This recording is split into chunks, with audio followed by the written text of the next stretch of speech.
Sa litrato, mapapansin ang maliliit na bilog na butas at hugis parisukat, square, na uka sa bato.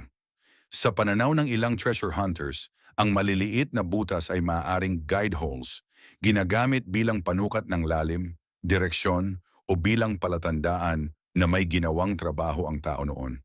Samantala, ang square na marka ay mas mahalaga dahil kadalasan itong inuugnay sa box marker o deposit marker, indikasyon na may inilagak na bagay na mahalaga. Kapag pinagsama ang mga palatandaang ito, posible raw na ang target ay direktang nasa ilalim ng square mark o ilang hakbang lamang sa paligid nito. Depende sa orientasyon at alignment ng mga butas. Gayunman, mahalagang tandaan na maaari ring likas na erosyon o gawain ng kalikasan ang ilan sa mga marka. Kaya bago maghukay, kailangan pa rin ng maingat na pagsusuri, ground scanning, at tamang permiso upang makumpirma kung may tunay na hidden deposit sa lugar.